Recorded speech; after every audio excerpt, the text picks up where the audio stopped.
Great. It's back. The entity.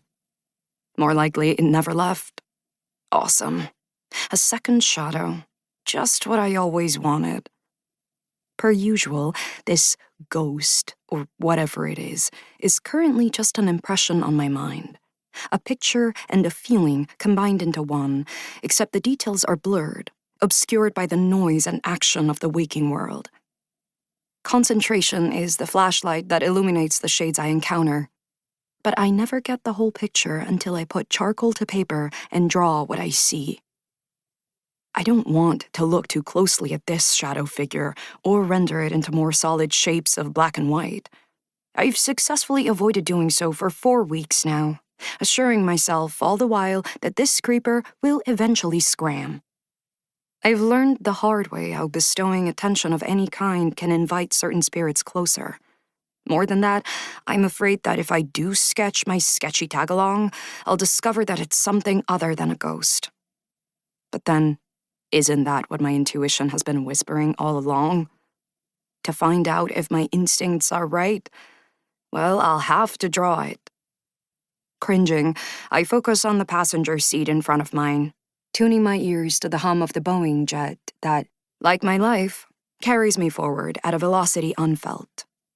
Night occupies the skies we fly through, and thousands of miles below, the Atlantic churns, as do the lightning-illuminated clouds outside the little window. Rain slashes the layered glass, and my mind is as turbulent as the weather. Because there's so much that I don't know. Even outside of what this thing is that's following me, or what it wants already. I don't know, for instance, what to expect at Fairfax Hall, who I'm going to have to contend with there, or what. What else? More troubling than that, I don't know what comes after this job. And that mystery, the yawning void of the whole rest of my life, well, that's scarier than any incorporeal lurker. Gritting my teeth, I fight the urge to think too far ahead. Ugh, this thing is stressing me out. I hadn't expected it to follow me to freaking England. I guess my hope had been to escape from it, like everything else. Leave it behind like an ugly sweater that I conveniently forgot. Now, though, my fear that Fairfax Hall and this spirit are linked begins to seem less improbable. Either way, the last thing I want is to arrive on the scene of this gig the way I have for most situations in life, with built-in issues. There is, after all, a lot of money on the table. Enough to keep me flush until I can figure out how to survive on my own. Enough that I can buy the name brand cream cheese. A definite plus, since I don't currently possess enough cash for a return flight.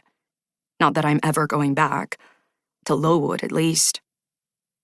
Of course, there's also the little problem that, oh yeah, I'm supposed to help clear Fairfax Hall of its skulker, not import a new one from America.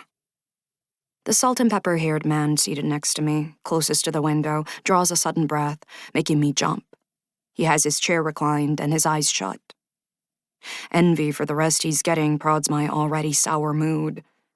I had hoped to sleep on the plane before landing in another time zone, another country, another world. Steeling myself, I finally give in and glance behind me down the aisle, toward the seat that my senses, the extra ones, tell me holds my stalker. The seat appears empty, though the one across from it is occupied by a blonde woman wearing headphones. She flicks me a dirty look, then goes back to perusing her magazine. If only she knew what sat across the aisle from her. She might drop her magazine in search of a parachute. I sit forward again when the plane hits another pocket of turbulence. Usually, lurkers, the ones I choose to ignore, eventually get bored with me.